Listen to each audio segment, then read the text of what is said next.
तुला काय पाहिजे? तुम्हाला एखादी गाडी घ्यायची आहे, तुम्ही जर तीव्र इच्छा केली तर तुम्ही घ्या, पैसे कमवा, गाडी घ्या. भगवंत काय मध्ये येणार नाही. तुम्हाला काय करायचं आहे हे सगळं भगवंत आपल्या इच्छेनुसारच खरं तर जग चाललेलं आहे. सगळं आपण इच्छा करतो वेगवेगळ्या, आणि या जगामध्ये प्रकट होण्याचं कारण सुद्धा इच्छाच आहे मंडळी. इच्छा द्वेष समत्वेन द्वंद्व मोहेन भारत. काय केलं? भगवंतांच्या धामामध्ये आम्ही होतो. आम्ही सगळे भगवंताची लेकरं आहे आणि भगवंतांच्या धामामध्ये आम्ही होतो. तिथे इच्छा केली आम्ही. काय इच्छा केली आम्ही भगवंतांच्या धामामध्ये असताना?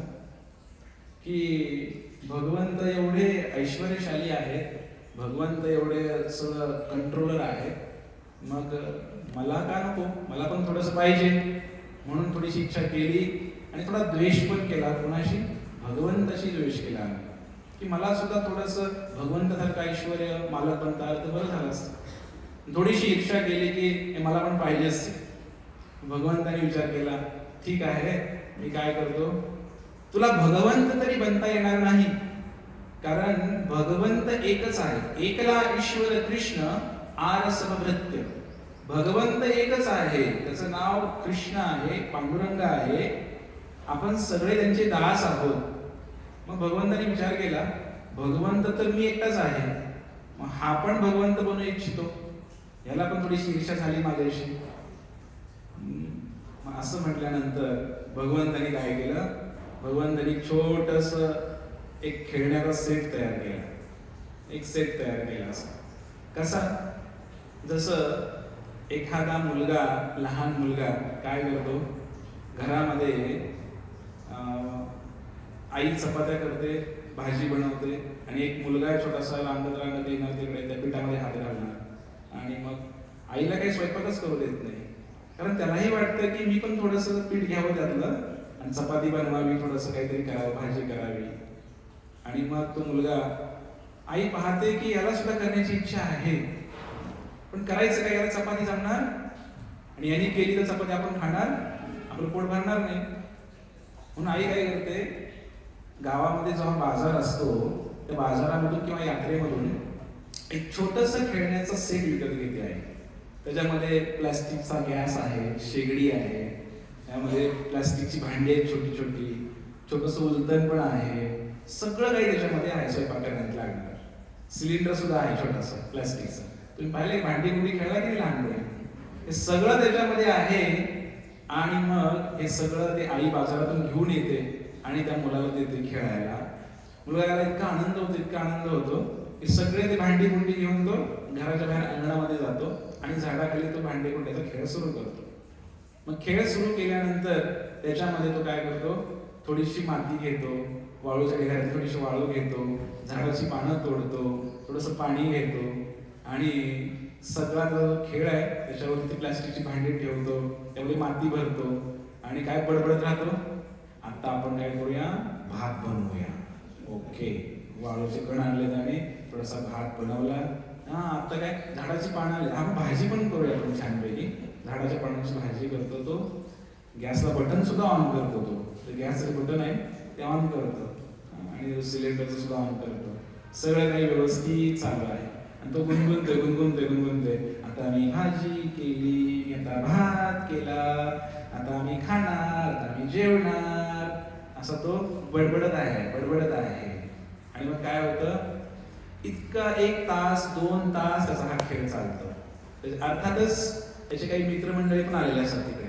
मग ते काय करतात, हे बसा रे जेवायला, सगळेजण बसा. आणि मग सगळेजण बसतात. त्यांना असं काहीतरी ताट किंवा काहीतरी असं पानं वगैरे देऊन त्याच्यामध्ये ते वाढायला सुरू करतात. मग भाजी भात वाढला, तुला भात पाहिजे का अजून? भात, हो मला पण दे भात. मग थोडं ते वाळू चिकन त्या ताटामध्ये टाकतात. भात भरलं का पोट? हो भरलं. ते सगळे लहान मुलांचा खेळ चालू आहे झाडाच्या खाली अंगणामध्ये. आणि मग काय होतं, 1 तास 2 तास गेल्यानंतर त्यांना भूक लागते मुलांना. अरे आता तरी जेवला की? त्या लहान मुलांना भूक लागते, आणि इतकी भूक लागते ते सगळा खेळ असा ढकलून देतात तिकडे, आणि पळत घरात, आई मला भूक लागली, आई जेवायला वाढ, मला भूक लागली. आई काय करते, इतकं रडायला लागतं. आई ते थांब जरा, भगवंताला नैवेद्य दाखवलं, थोडं थांब. बरं ठीक आहे ठीक आहे. मग इतका रडायला लागतो हा बालक, कारण त्याला इतकी भूक लागलेली आहे. लहान मुलांना भूक सहन होत नाही मंडळींनो, त्याला सारखं खायला लागतं. आणि मग ही जी भूक लागलेली आहे, ही भूक काही मिटली नाही बाहेरचं खाऊन, जे त्यांनी बनवलं होतं भात भाजी झाडाच्या खाली बसून. जेव्हा त्याला खरी भूक लागली तेव्हा त्याला आईकडे यावं लागलं त्याच्या. अशा प्रकारे मंडळींनो, आई त्याला जेवायला वाढते आणि जेवायला वाढल्यानंतर त्याचं पोट भरतं आणि सुखे निद्रा गेलो, आरामामध्ये तो झोपून जातो. आई त्याला हवा घालते झोपल्यानंतर पदराने आणि आरामामध्ये झोपतो मुलगा आईच्या खुशीने. काय समजलं मंडळींनो आपल्याला याच्यामध्ये? ही आई म्हणजे दुसरं कोण नाही, ही विठ्ठलीच आहे. हे विठ्ठल रुक्मिणी आहे. माता च कमला देवी पिता देवो जनार्दन. या विश्वाची आई, याचा बाप हे विठाई विठोबा, हे सगळं आई आणि वडिलांची दोन्हीची भूमिका निभावतात भगवंत. हे विठ्ठलच आहेत, कृष्णच आहेत, रामच आहेत, की जे आई वडील आहेत, खरे आई वडील आहेत आपले. सर्वांचे आई वडील आहेत, माणसांचेच नाही तर मुंग्यांचे किड्यांचे सुद्धा आई वडील आहेत. सर्वांचे आई वडील आहेत. आणि जेव्हा भगवंत काय करतात, या ठिकाणी जीव एखादा इच्छा करतो की नाही मला पण मालक बनायचं आहे, मला पण काय करायचंय, स्वयंपाक करायचा आहे. भगवंत काय करतात, एक सेट तयार करतात. तो खेळण्याचा सेट भगवंताने, या सेट म्हणजेच ही पृथ्वी आहे. आणि हा छोटासा खेळण्यासाठी आपल्याला दिलेला आहे. आणि मग याच्यामध्ये आपण आलेलो आहे आणि आपण काय करत आहे, झाडाची पानं तोडत आहे, माती घेत आहे, सगळे भगवंतांचे पंचमहाभूत तत्व घेत आहे आणि आपण या ठिकाणी काय करत आहे, खेळ मांडला. काय केलं आपण इथे, खेळ मांडलेला आहे. आणि खेळामध्ये आम्ही आमचे मित्रांना बोलवलेलं आहे, नातेवाईकांना बोलवलेलं आहे. आणि खेळ खेळता खेळता आम्ही काय केले, कुणाला तरी पत्नी बनवलेला आहे, कुणाला तरी मुलं बनवलेलं आहे खेळामध्ये, आणि कुणाला नातेवाईक बनवलेला आहे, कुणाला मित्र बनवलेला आहे. आणि सुंदर असा आमचा खेळ चालू आहे. पण मला असा प्रश्न आहे तुमच्यासाठी, त्या मुलांची भूक कधी भागली? त्या खेळातलं खाऊन भागली का भूक? नाही भागली. ज्या वेळेला या जीवाला खऱ्या सुखाची ओढ लागते, की सुख कुठे आहे, आनंद कुठे भेटेल, विश्रांती कुठे मिळेल या मनाला, हा विषय जेव्हा येतो मंडळी, त्यावेळेला त्याला भगवंतांकडे जावं लागतं. अन्य कोणताही उपाय नाही, कोणताही उपाय नाही, कोणताही उपाय नाही. सुखाचे ते सुख आहे विठेवरी. हे भगवंतच आहेत की जे सुखाचा सागर आहे. हे फक्त भगवंताकडे गेल्यानंतर जीव सुखी होऊ शकतो. कितीही टेक्नॉलॉजी वाढवली, कितीही मोठ्या मोठ्या बिल्डिंग्स बांधल्या, कितीही मोठे मोठे शोध लावले, लोक सुखी होतील का? आणि झाले का? आपण प्रत्यक्ष प्रमाण पाहत आहे या ठिकाणी. उलट दुनिया ही विनाशाकडे चाललेली आहे. पण आपण जेव्हा भगवंतांकडे येतो तेव्हाच व्यक्ती सुखी होऊ शकतो. जसं तो लहान मुलगा आईकडे आल्यानंतरच पोट भरतो. म्हणून भगवंताने हा खेळण्यासाठी दिलेला सेट आहे. आणि याच्यामध्ये खेळण्याबद्दल काय नाही, कारण आपण थोडी इच्छा केली होती. आपला विषय सुरू झाला होता इच्छा. थोडी इच्छा केली होती, मला पण मालक बनायचं आहे. भगवंत म्हटले तू मालक बनू शकत नाही, छोटा मालक बन. असं की नाही, काय मोठे मालक छोटे मालक, छोटा मालक बनणं. म्हणून आपल्याला सुद्धा प्रभुपाद म्हणाले, we are tiny God, we are little Krishna. आम्ही सुद्धा छोटे भगवंत आहे, आम्ही काही मोठे भगवंत नाही. जीव जो आहे एक परमात्मा आहे, एक आत्मा आहे. तर आपण छोटे आहे, भगवंत आहे विभू आणि आपण आहे अनु. आपण छोटेसे आहे पण भगवंत नाही. आपण भगवंताचे आहोत. We are not God, we are godly. आम्ही भगवंताचे आहोत, आम्ही भगवंत नाही आणि बनू पण शकत नाही भगवंत. म्हणून या जगामध्ये पाठवल्यानंतर भगवंताने काय केलं? भगवंताने खेळण्याचा सेट तर दिलाच दिला, परंतु काही संकट पण भगवंताने पाठवून दिली. कारण जर खेळतच बसला तर अवघड होईल इकडेच. म्हणून तुम्हाला समज यावी म्हणून भगवंताने मग हे प्रकृती डिझाईन केली अशी, आणि इकडं असं काही वातावरण निर्माण केलेलं आहे की ते जीव कधीच सुखाने राहू शकत नाही. आणि त्याला नाव पण दिलं भगवंताने, दुःखालयम अशाश्वतम. फार मोठं दुःखालय म्हणलं इथे. म्हणून कधी कधी असा प्रश्न पडतो की ऍक्च्युली मी इथं कशासाठी आलेलो आहे, आणि मला काय करायचंय त्या जगामध्ये येऊन, माझं कर्तव्य काय आहे. बऱ्याच लोकांचं असं म्हणणं आहे, खाएंगे पिएंगे ऐश करेंगे और क्या, और कुछ पता ही नाहीये, माहितीच नाही की करायचं काय. आणि मग कधी कधी लोक असं म्हणतात की तुम्ही कोण आहात याची ओळख नाही. कहा से आया मैं हूं कौन, मैं हूं डॉन. प्रभुपाद म्हणले you are not don, you are dog. कारण बऱ्याच लोकांना माहिती नाही की मी कोण आहे, कशासाठी आलोय, माझं कर्तव्य काय आहे या मनुष्य जीवनामध्ये आल्यानंतर. आणि समाज इतका भरकटलेला आहे, अनेक लोक त्यांना हे सुद्धा माहीत नाही की आत्मा जो आहे हा सर्वांमध्ये आहे. मुंगीमध्ये सुद्धा आत्मा आहे. कालच एका व्यक्तीने असं टाकलं आम्हाला पोस्ट की महाराज तुम्ही किती चुकीचं बोलता. माणसामध्ये आत्मा मी मान्य करतो, पण तुम्ही काही सांगत राहता का गाईमध्ये आत्मा आहे, कोंबडीमध्ये आत्मा आहे, बकरीमध्ये आत्मा आहे, असं कुठं असतं का म्हणून. म्हणजे त्यांना हे सुद्धा लक्षात येणं झालं की आत्मा म्हणजे काय, परमात्मा म्हणजे काय, भगवंत म्हणजे काय, एक गोंधळाची परिस्थिती निर्माण झालेली आहे. म्हणून युधिष्ठिर महाराजांना एक प्रश्न विचारतो. युधिष्ठिर महाराजांना जे प्रश्न विचारले 108 महाभारतामध्ये, त्यामधला एक प्रश्न असा आहे, अणी अणी भूतानी यक्षन्ति यमालयम शेषा सावरमिच्छन्ति किमाक्षरम परम. याच्यामध्ये म्हटलेलं आहे की या जगातलं सर्वात मोठं आश्चर्य काय, असा प्रश्न यक्षाने युधिष्ठिरांना विचारला. आणि युधिष्ठिर महाराजांनी उत्तर दिलं की या जगातला सगळ्यात मोठा आश्चर्य हे आहे. ताजमहाल नक्कीच त्यांनी सांगितलं नाही, कुठला पिरॅमिड सांगितलं नाही. त्यांनी सांगितलं की जगातलं सगळ्यात मोठं आश्चर्य आहे की प्रत्येक क्षणाला आपण मरत आहोत, पण आपण त्याबद्दल विचारच करत नाही की मी मरणार आहे. आता कुणी विचारच करत नाही की प्रत्येकाला असं तुम्हाला फील होतं की मी मरणार आहे आता. उलट असं उलट फील होतंय आपल्याला की मी जगणार आहे, अजून माझे भरपूर दिवस आहेत, मला भरपूर काही करायचं आहे. पण युधिष्ठिर महाराजांनी हे सांगितलं जगातलं सगळ्यात मोठं आश्चर्य आहे की आपण विचारच करत नाहीये की मी मरणार आहे, मला मृत्यू आहे. आणि आम्ही आमच्या डोळ्यांनी पाहतोय. काय झालंय, आजा मेला पंजा मेला बाप मसना नेला नातू पंतू तेही तैसे झाले. आजोबा मेले, पंजोबा मेले, नातू मेला, पंतू मेला, सगळे मसनात गेले.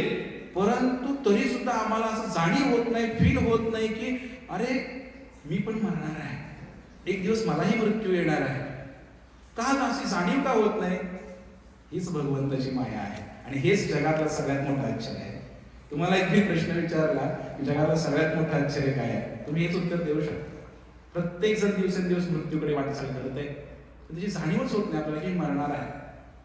आणि ज्या दिवशी या जीवात्म्याला जाणीव होईल, या व्यक्तीला जाणीव होईल की मृत्यू नावाचा काहीतरी संकल्पना आहे किंवा तसं काहीतरी गोष्ट आहे, त्यावेळेला तो व्यक्ती नीट वागायला लागेल. क्षणोक्षणी हाची विचार तरावया पार भवसिंधू.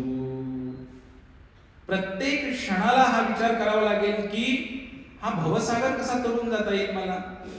त्याच्या आधी हे पण समजलं पाहिजे की मी कुठं आहे, भवसागरात आहे, मी कशा मॉलमध्ये आहे, कुठं आहे, मी काय करतोय. आणि म्हणून फार सुंदर या मनुष्य जीवनाचं विवेचन करताना असं सांगितलेलं आहे की हा देह का भेटलेला आहे, हे मनुष्य जन्म का भेटलेला आहे. तर याच्यामध्ये तर पहिली गोष्ट आहे, शास्त्र बोलतं की प्रथम आपण मनुष्य बनायला पाहिजे. हे जीवन मनुष्य बनण्यासाठी भेटलेलं आहे. तुम्हाला आम्ही मनुष्यच आहे, आम्हाला का मनुष्य बनवतो. नाही, आपण मनुष्य नाहीये, मनुष्य बनण्याची प्रक्रिया आहे. शास्त्र बोलतंय पहिल्यांदा मनुष्य बना, परत बोलतंय शास्त्र मुमुक्षत्व. एक आहे मनुष्यत्व, दुसरं आहे मुमुक्षत्व. ते मुक्ती वगैरे इथून सुटायचं हे नंतरचा विषय आहे. पण पहिलं शास्त्र बोलतंय की मनुष्य बना.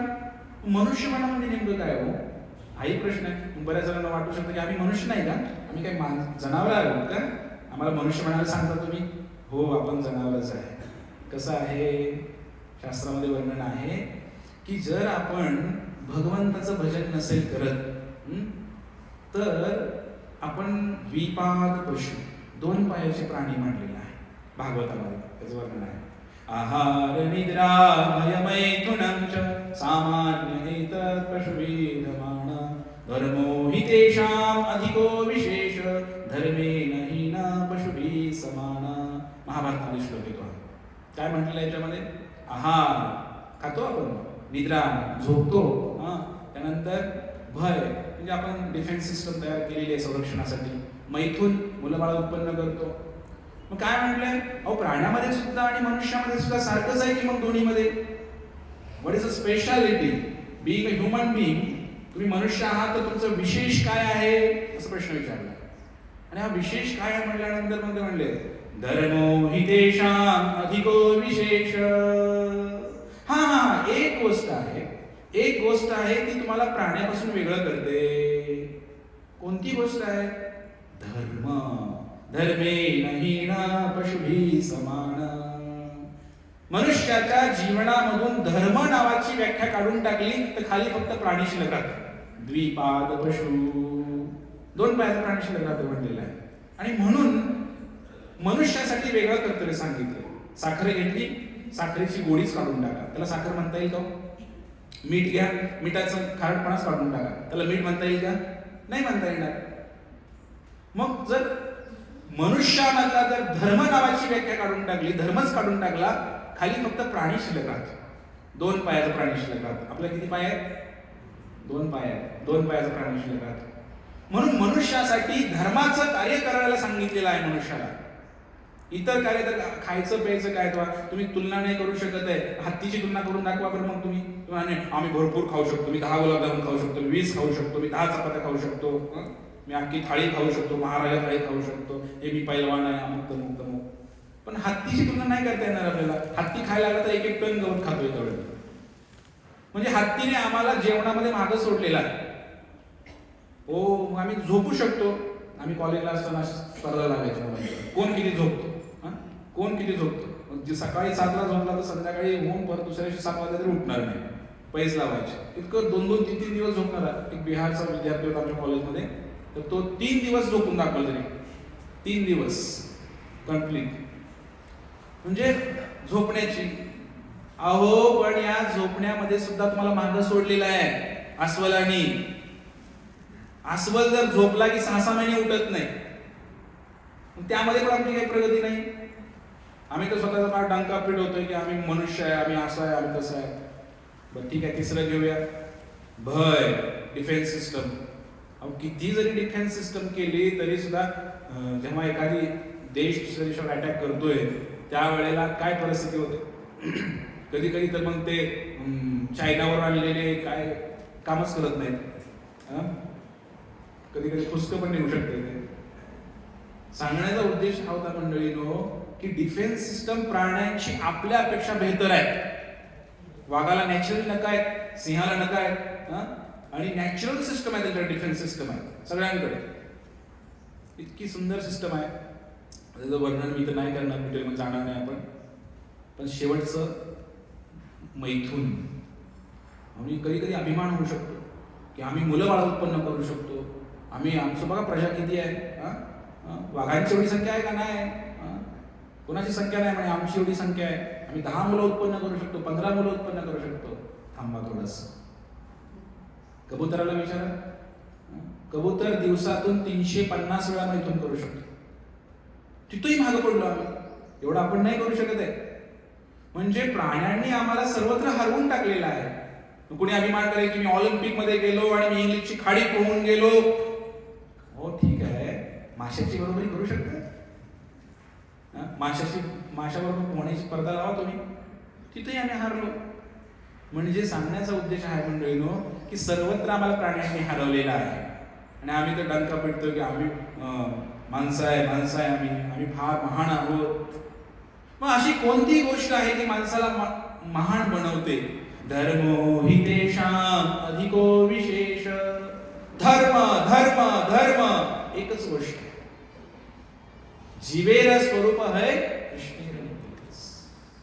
आपला धर्म काय आहे? भगवंताची सेवा करणं हा आपला धर्म आहे. याच्यापासून जीवाला वेगळं केलंच जाऊ शकत नाही.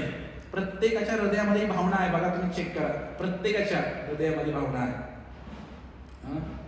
आम्ही काल ग्रंथ वितरण करत करत एका ठिकाणी आम्ही गेलो होतो. तर ते एका मुस्लिम व्यक्तीने भगवद्गीता घेतली. मुस्लिम व्यक्तीने भगवद्गीता घेतली, चौकामध्ये पानाची टपरी त्याची. आणि आम्ही हिंदू लोकांना सांगतोय की गीता घ्या, गीता घ्या. कोणी घेईना, तो म्हणला इकडे आला महाराज, त्याने गीता घेतली. प्रत्येकाच्या हृदयामध्ये आहे. त्याला सुद्धा समजतंय आतून की नाही नाही, धर्म हाच आहे. त्याच्या लक्षात येतंय सगळ्या गोष्टी की खरं काय आहे. बरेच असे लोक आहेत, भले तो कुठला ख्रिश्चन असो, मुस्लिम असो. ज्यावेळेला श्रील प्रभुपाद महाराज विदेशामध्ये पोहोचले, अमेरिकेमध्ये जेव्हा पोहोचले, त्यावेळेला सुद्धा लाखो लोकांनी ते स्वीकार केले. म्हणजे प्रत्येक जीवामध्ये आतमध्ये ती भावना आहे, भगवंत माझा आहे, मी भगवंताचा आहे, अशी भावना आहे. माझे आई वडील हे आहेत. फक्त काय झालंय, मायेने असं त्यांना असं झाकलेलं आहे. फक्त माया अपरत ज्ञान, ज्ञान सगळं चोरलेलं आहे मायेने. फार मोठा ईश्वर कृष्णमध्ये म्हणलेला आहे, मोठा पडदा असा लावलेला आहे भगवंताने आपल्यामध्ये. तो पडदा असा टाकला, काढला की भगवंताचं प्रकाशने दर्शन आपल्याला होणार आहे. तो मायेचा पडदा जीवाच्या आणि भगवंताच्या मध्ये मिळेल. म्हणून आपण मनुष्य जन्मामध्ये आल्यानंतर काय करायला हवं? एक तर पहिली गोष्ट, मनुष्य बनायला हवं. मनुष्य म्हणजे काय? प्रभुपाद महाराज म्हणायचे की तुम्हाला एक साधं माणूस बनायचं आहे ना, माणूस बनायचं 4 नियमाचं पालन करा. मांसाहार करू नका, नशापान करू नका, जुगार करू नका, व्यभिचार करू नका. हे माणसाचे नियम आहेत हो, हे काही वेगळे नियम नाही आहेत. भक्त बनण्याचे नियम वेगळे आहेत. मुक्ती वगैरे प्राप्त करायचे ते वेगळं आहे. नंतर नामजप करा, यज्ञ करा, काय कथा का श्रवण करा, मन शुद्ध करा, बऱ्याच गोष्टी आहेत नंतर. पण सुरुवात इथून आहे की तुम्ही मांसाहार करू नका, नशापान करू नका, जुगार करू नका, व्यभिचार करू नका. माणूस बनण्याचे नियम आहेत ते, भक्त बनण्याचे नाही. भक्त तर नंतर होणार आहे, बाकीच्या गोष्टी. पण आज समाजामध्ये अशी परिस्थिती आहे मंडळीनो की सर्वात जास्त या नियमाचं उल्लंघन होतंय आणि लोक एवढे नरकमय जीवन जगत आहेत.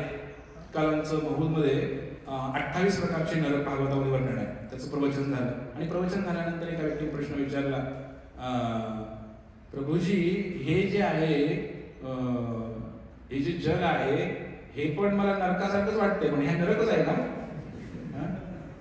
मी म्हणलं हो, प्रभुपाद म्हटलंय की हा पण नरकच आहे. ते काय चांगलं काय आहे? हे नरकच आहे. अनेक लोक जे भक्ती मार्गावर नाहीये, चांगल्या मार्गामध्ये नाहीये, तर ते लोक नरकासमानच यातना भोगतायत मंडळी. भलेही तो बिलेनियर करोडपती कोणी असेल, परंतु फार दुःखामध्ये लोक आहेत. कारण भगवंतांनी सांगितलं की दुःखालय आहे. म्हणजे तुम्ही गेला पुस्तकाच्या दुकानामध्ये आणि मागताय जेवायला, तुम्ही गेला वाचनालयामध्ये मागताय कपडे, किंवा गेलाय वस्त्रालयामध्ये आणि मागताय भोजन. असं कसं मिळेल मंडळीनो? तुम्हाला जर पुस्तक पाहिजे तर पुस्तकालयात जावं लागेल, तिथे पुस्तकच भेटणार. वस्त्रालयामध्ये गेलं तर वस्त्रच भेटणार, दुसरं काहीच भेटणार नाही. तसं या जगामध्ये आला तर दुःखच भेटणार. असं का बरं केलेलं आहे भगवंताने? हे सिस्टम केलेली आहे. एका व्यक्तीने विचारलं की प्रभूजी इथे तुम्ही म्हणताय दुःखच आहे, सुख नाहीये का?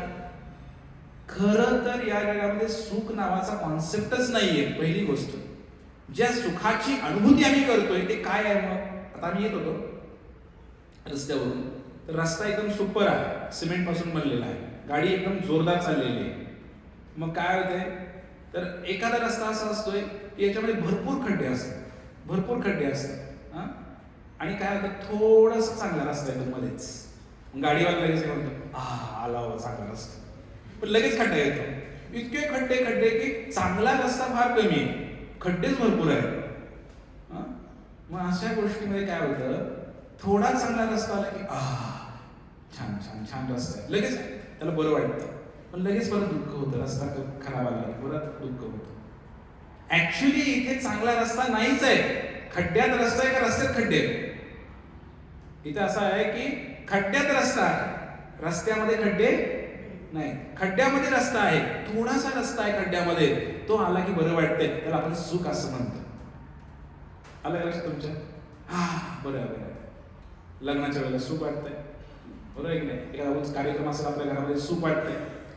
लग्नाचा जो आनंद आहे किंवा घरामध्ये जेव्हा कार्यक्रम होतो तो जो आनंद आहे, तो निरंतर राहतोय का? असा उत्साहाचा आनंदाचा कार्यक्रम राहतोय का? राहत नाही. कधी सुख आल्यासारखं वाटतंय जीवनामध्ये, पण ते ऍक्च्युली सुख नाहीये, ते मृगजळ आहे असं म्हटलेलं आहे. मृगजळ माहिती आहे ना आपल्याला? उन्हाळ्याच्या दिवसामध्ये डांबरीवरती असं पाणी असं फास होतो डांबरी रस्त्यावरती, पण ते पाणी असतं का ते उन्हामुळे तर झळा तयार झालेला असतं. आपल्याला ते पाणी आहे पाणी आहे पाणी, पण पाणी नाहीये, ते ॲक्च्युअली मृगजळ आहे. तो आभास होतोय आपल्याला, या सुखाचा आभास होतोय. म्हणून तुकाराम महाराज म्हणले की जर सुख घ्यायचं आहे तर खऱ्या सुखाची जर टेस्ट करायची आहे, विश्रांती पाहिजे, तर ती विश्रांती, ते खरं सुख हे कुठं आहे? हे भगवंतांच्या चरणाजवळ आहे मंडळी, पांडुरंगाच्या चरणाजवळ आहे. म्हणा ते धाव घेई राही विठोबाचे पाय. या मनाला सांगितलं, अरे म्हणा, मन पक्षाप्रमाणे भीर भीर भीर भीर भीर दिवसभर फिरतंय, पण विश्रांती कधी आहे हो? घरट्यात आल्यानंतरच विश्रांती आहे संध्याकाळी, तोपर्यंत त्या पक्षाला विश्रांती नाहीये. अगदी याचप्रमाणे हे मन दुनियादारी करते, सगळीकडे फिरत फिरत फिरत फिरत राहतंय, पण त्या मनाला शांती, सुख आणि समाधान कधी आहे? ते मन जेव्हा पांडुरंगाच्या चरणाजवळ स्थिर होतं ना, त्यावेळेलाच त्याला खरंच सुख आणि शांती मिळू शकते. अन्य उपाय नाही, अन्य उपाय नाही, अन्य उपाय नाही. विचार सुद्धा करू नका की दुसऱ्या कुठल्या गोष्टीमध्ये मला सुख मिळेल म्हणून, कारण अनेक लोकांनी प्रयोग करून बघितलेले आहेत, कुणाच्यासाठी काय लागलं नाही. जगी सर्व सुखी असा कोण आहे, विचारी म्हणा तू शोधुनी पाहे. समर्थ रामदास सांगतायत, जगामध्ये सर्वात सुखी कोण आहे? विचार करा, मनाला विचारून बघ तू. या जगामध्ये तसं भगवंताचा भक्त सुखी आहे. या सुखा कारणे देव वेडावला, वैकुंठ सोडून संत सदनी राहिला. हे असं सुख आहे संतांच्या संगतीमध्ये, सत्संगामध्ये, भगवंताच्या भक्तीमध्ये, की वैकुंठ सोडून भगवंताला यावं लागलं. वैकुंठ, जिथे कोणत्याही प्रकारचं कुंठ म्हणजे दुःख नाही, असा प्रदेश म्हणजे वैकुंठ आहे. ते सोडून भगवंताला यावंसं वाटतं. वाळवंटामध्ये नामदेव महाराजांच्या कीर्तनामध्ये येऊन नाचावंसं वाटतं भगवंताला, कारण तो सुद्धा आनंद वैकुंठात नाही म्हणलेला आहे. हा आनंद भक्तांच्या भक्तीमध्ये, संतांच्या संघामध्ये आहे मंडळी. इतकं सुख आहे, हा आनंद आहे, याचा अनुभव करण्यासाठी मनुष्य जीवन आहे. मनुष्य जीवन मग काय प्राण्यासारखं जगण्यासाठी नाहीये, कारण प्राणी तर काय किती तुम्ही सांगितलं, आहार निद्रा भय मिळतो, कुठंच आपण काय करू शकत नाही. हाच आपला धर्म आहे, हेच आपल्याला पुढे घेऊन जायचं आहे, की आपल्याला धर्माने जगायचं. धर्म म्हणजे काय? गीता भागवत करीची श्रवण अखंड चिंतन विठोबाचे, भगवद्गीता असं मॅन्युअल. भगवद्गीता म्हणजे मॅन्युअल आहे, त्यानुसार आपण भगवंताची सेवा आराधना केली पाहिजे. मी गोष्ट सांगतो तुम्हाला. एकदा काही बकऱ्या जंगलामध्ये चरायला आलेल्या असतात. मग बकऱ्या चरायला आल्यानंतर त्या जंगलामध्ये एक छोटीशी बकरी रस्ता चुकते, आणि रस्ता चुकल्यानंतर ती बकरी फिरत फिरत फिरत संध्याकाळ होते. सगळ्या बकऱ्या नदी पार करून त्या जाऊन त्यांच्या गावामध्ये पोहोचतात, पण ही एक बकरी मात्र त्या ठिकाणी राहिलेली असते. मग या जंगलामध्ये ही वाट चुकलेली बकरी विचार करते, तहान लागलेली आहे, एका तलावाकडे पाणी पिण्यासाठी जाते. तलावामध्ये पाणी पिण्यासाठी गेल्यानंतर त्या ठिकाणी फार घाबरलेली असते, कारण तलावाकडे वाघ सिंह पण येत असतात ना. तर तिने ऐकलं होतं, फक्त कधी पाहिलं नव्हतं.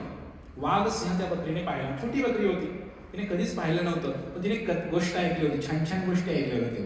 काय ऐकलं होतं? जंगलाचा राजा सिंह असतो, इकडे वाघ पण असतो, आणि ते काय करतात? फाडून खातात प्राण्यांना. सगळं तिने लहानपणी बकरीने ऐकली असेल कथा. जी बकरी जी आहे ती बकरी त्या तलावाकाठी येते आणि तलावाचं पाणी प्यायला जाते मंडळीनं. पाणी पिते आणि त्या ठिकाणी बघते ती, भीती तर आहे ना, संध्याकाळ होत आहे, काय करायचं? तिला एक मोठा ठसा दिसतो. एक ठसा दिसतो तिला असा, तो असतो सिंहाचा ठसा, पायाचा ठसा असतो. मग त्या ठसाला ते काय करते? असं मिठी मारून बसते, अशी कडेने बसते, आणि मग तिकडून एक लांडगा येतो, आणि लांडगा विचार करतो, बकरी कवळी कवळी आहे आणि मला मस्त आता माझी फिष्ट होणार आहे. मग लांडगा आल्यानंतर त्या लांडग्याने बकरीकडे बघितलं, बकरीला कळालं की आता हे आपल्याला खाणार आहे. मग त्यावेळेला बकरीने विचार केला, आपण काहीतरी आयडिया लावली पाहिजे, आणि बकरी सिंहाला, त्या लांडग्याला म्हणाली, दादा दादा, म्हणजे तो त्याने विचारलं, तू काय करतेस? तर ते म्हणे, एवढ्या रात्री काय करतेस तू एकटीच? काही नाही म्हणे, मी हे आमच्या मालक आहे, माझा मित्र आहे म्हणे, आणि त्या मित्राच्या पायाचा ठसा आहे म्हणे हा, आणि त्याचं मी रक्षण करते म्हणे, आणि माझा मित्र फार बलशाली आहे बरं का, त्याच्या पायाचं ठसाचं रक्षण करते म्हणे मी इथं. त्यांनी मला सांगितलेलं आहे, माझं फार प्रेम आहे आणि त्याचंही माझ्यावर फार प्रेम आहे म्हणे. लांडगा येतो, लांडगा बघतो, अरे बापरे, हा तर सिंहाच्या पायाचा ठसा आहे. आणि सिंह आणि बकरी मित्र आहेत का? ओके ओके ओके, नमस्कार, छान छान छान, ओके बाय. लांडगा निघून गेला. त्यानंतर लांडगा गेल्यानंतर तिकडे रानरेडे आले, अनेक व्यक्ती आले जे बकरीला खाण्यासाठी आले होते. प्रत्येक वेळेला ते बकरीला विचारायचे. बकरी म्हणायची, हा जो ठसा आहे ना, हा कोणाचा आहे? माझ्या मित्राचा आहे आणि त्याचं माझ्यावर फार प्रेम आहे, माझं त्याच्यावर फार प्रेम आहे. आणि मग त्या ठिकाणी त्यांनी तो जो ठसा आहे, तो ठसा बघितल्यानंतर सगळेच माघारी जायचे. त्या बकरीला कुणीच काही करेना. रात्र गेली, पहाटे स्वतः सिंहच तिकडे आला पाणी पिण्यासाठी. सिंहच तिकडे आला आणि सिंहाने पाहिलं की बकरी आहे. अरे सकाळ सकाळ आपल्याला भेटले फिस्ट खायला, आज काय नशीब बलवत्तर आहे आपलं, न मागताच आपल्या मुखामध्ये बकरी जाणार आहे आज. सिंह इतका आनंदित झाला, जवळ गेला, पण ती बकरी अशी आयटी मध्ये बसली होती ना. सिंह पण थोडासा कन्फ्युज झाला. अरे बकऱ्या तर पळून घाबरून मला पळून जातात, ही असली कसली बकरी आहे की बकरी निवांत बसलेली आणि हसते, थोडी स्माईल पण देते माझ्याकडे बघून. असं म्हटल्यानंतर ते म्हटले, जवळ गेले त्या बकरीच्या आणि बकरीला म्हटले, तुला भीती नाही वाटत माझी? म्हणली, मी कशाला भेऊ म्हणली? म्हणले का? म्हणले तुला माहिती आहे का म्हणजे मी कोण आहे? ते म्हणे कोण आहेस तू? म्हणे या जंगलाचा जो राजा आहे सिंह, तो माझा मित्र आहे आणि त्याच्या पायाचा ठसा आहे म्हणे इथे आणि माझं त्याच्यावर फार प्रेम आहे म्हणे. मी त्या ठसाला जपून ठेवले. काल रात्रीपासून निरीक्षण करते सिंहाच्या पावलाचं म्हणे. बर, सिंहाच्या आतला भाव बदलला. सिंहालाही प्रेम उत्पन्न झालं. अरे बकरी माझ्यावर एवढं प्रेम करते, रात्रभर माझ्या चरणाचं ठसाचं चिंतन करत आहे, त्याचं रक्षण करत आहे. त्या सिंहाला इतकं बरं वाटलं की तो सिंह म्हटला, अगं तो राजा मीच आहे. आता मात्र बकरी थोडी घाबरली. बकरी थोडी घाबरली आणि म्हणले, घाबरू नको म्हणले, तू आता तू रात्रभर माझ्या पावलाचं रक्षण केलेलं आहे, मी सुद्धा तुझ्यावर प्रेम करतो म्हणे. सिंह म्हणाला. खरं सिंहाच्या आतला भाव बदलला त्या बकरीचं प्रेम पाहून. आणि मंडळीनं सकाळ झाल्यानंतर म्हणले, कुठून आलीस तू बाई? ते म्हणले, मी शेजारच्या गावातून आले, रात्री मी इथं चुकले होते आणि मी एकटीच अशी कळपातून हरवले. बरं बरं ठीक आहे, बस माझ्या पाठीवर. त्या सिंहाने त्या बकरीला पाठीवरती बसवलं आणि घेऊन तो गेला. नदी पार करून त्या गावामध्ये त्या बकरीला तिच्या घरी सोडून आला तो सिंह. काय समजलं मंडळीने या गोष्टीतून आपल्याला? ज्या वेळेला आपण भगवंतांच्या चरणाचा आश्रय ग्रहण करतो, या दुनियातली कोणतीही वस्तू, कोणतीही व्यक्ती आणि कोणतीही सत्ता आमच्या केसाला सुद्धा हात लावू शकत नाही. Because we are protected by Lord Vitthal. सगळ्या जगाचा बा विठोबा आहे. त्याचं रक्षण जर आमच्याकडे असेल, त्याच्या चरणाला अशी मिठी मारायची. तुकोबाराय म्हणले, देता आली मिठी सावकाश. त्या पांडुरंगाच्या चरणाला असं घट्ट पकडायचं, तुमचा कुणी केस पण वाकडा करू शकत नाही या जगामध्ये. तेवढी हिंमत कुणाकडे नाही. भले तो जंगलाचा राजा सिंह जरी असला तरी तो सुद्धा आपल्याला पाठीवरती घेईल आणि तो काय करेल, आपल्याला आयटी मध्ये, दिमाखामध्ये चालत नाही राहायचंय. नाचत गात जाऊ देवाच्या गावा, जाऊ देवाच्या गावा. नाचत गात आनंदाने, प्रसाद खात, कीर्तन करत भगवंत धामाला जायचंय आपल्याला. आपलं गाव कुठे आहे? त्या नदीच्या पलीकडे आहे. त्या वैतरणी नदीच्या पलीकडे आपला गाव आहे. वैकुंठ त्याचं नाव आहे, गोलोक त्याचं नाव आहे आणि तिकडे पोहोचायचं आहे. हा मनुष्य जीवनाचा उद्देश आहे. त्या बकरीसारखं आपण राहायला पाहिजे. त्या बकरीने त्या चरणाचं चिंतन केलं. म्हणून तुकोबाराय म्हणताय की भगवंता म्हणा तेथे धावली राही विठोबाचे पायी. हे म्हणा, त्या विठ्ठलाच्या चरणाजवळ त्या चरणाचं चिंतन मला निरंतर घडू दे. आणि मनुष्य जीवनाचं सगळ्यात मोठं नुकसान काय माहिती आहे का? तुकोबारायने सांगितलं. काय सांगितलं नुकसान? मी जर एका क्षणासाठी पांडुरंगाच्या चरणाचं विस्मरण झालं, याच्या इतकी मोठी हानी या जीवाची दुसरी कोणतीच नाही. एका क्षणासाठी मला पांडुरंगाच्या चरणाचं विस्मरण झालं. तुम्हाला नाही नाही माझे 1 करोड रुपये चोरीला गेले, सेन्सेक्स घसरला, शेअर मार्केट घसरलं, माझं फार मोठं नुकसान झालं. नाही, हे नुकसान नाहीये. तुका म्हणे लाभ होय तो व्यापार. असा व्यापार करा, असा व्यापार करा जिकडे शाश्वत लाभ होईल. हा छोटा छोटा लाभ आपण करतोय, थोड्या थोड्या गोष्टी करतोय, पण तर नश्वर आहे. आज आहे तर उद्या नाही. उद्या एखादा बॉम्ब पडला की राख रांगोळी होणार आपली सगळ्याची. हे काही मोठी गोष्ट नाही. इकडे काही जास्त दिवस टिकायला नाही आलो आपण इकडे. आपण तर पूर्ण कॉलर टाईट आहे आमची. मी एवढा मोठा आहे, मी असा आहे, मी अमुक आहे, मी तमुक आहे. पण भगवंतांची सत्ता मान्य केल्यानंतर जीवाला फार सुख आहे मंडळी. आम्ही कशासाठी जन्म घेतलेला आहे त्याची एक कथा मी तुम्हाला सांगणार आहे आज. माझ्याकडे वेळ आहे ना? अर्धाच झाला किती, अजून 10 मिनिटं आहे. मनुष्य जीवनाचा उद्देश काय आहे असं एक कथा आहे, आणि कथा आयुष्यभर लक्षात ठेवा, विसरायची नाही. एक गाव होतं आणि त्या गावामध्ये असा नियम आहे की एक राजा निवडला जातो. इलेक्शन होतं, 5 वर्षानंतर इलेक्शन होतं, जसं आपल्याकडे होतं. एक राजा निवडला जातो आणि तो राजा पण त्यात कुणीही असू शकतो राजा. फक्त नियम असा आहे 5 वर्षानंतर त्याला धक्के मारून बाहेर काढलं जातं. जेव्हा त्याचा संपून जातो कालावधी आणि त्या राजाला एक नदी आहे, फार मोठी नदी आहे. त्या नदीवरती कोणताही पूल नाहीये, त्या नदीच्या पलीकडे गाव आहे, सगळं काय वसत आहे, पण तिकडे काही संपर्क नाही, कारण त्या नदीमध्ये फार मोठ्या सुसरी आणि मगरी राहतात. त्यामुळे कोणताही मनुष्य नदी पार करण्याचं आजपर्यंत धाडस केलेलं नाही, त्याने कोणी जात नाही तिकडे. मग हा जो राजा आहे, हा राजा निवडलेला जो आहे, 5 वर्ष पूर्ण झाले की ते लोक काय करतात माहिती का, त्या राजाला गावाच्या बाहेर ढकलून देतात नदीमध्ये. कुठं ढकलून देतात? नदीमध्ये. नदीमध्ये काय होतं मग? स्वाहा, पुण्यतिथीच तिकडे. मग कुणीच राजा व्हायला तयार होत नसायचं शक्यतो. आणि जो एकदम म्हातारा झालेला व्यक्ती जो म्हणतो संपले, आपल्याला काय राहिले आयुष्यात, 50 गेले 5 राहिले, असे म्हणणारे कोणतं राजा व्हायचे त्या राज्याचा. जेणेकरून म्हणाले असे कसं मरायचंच आहे, तर म्हणे आपण 5 वर्ष राजा म्हणून मरूया. असे काही लोक होते, असाच विचार करायचे लोक सगळे.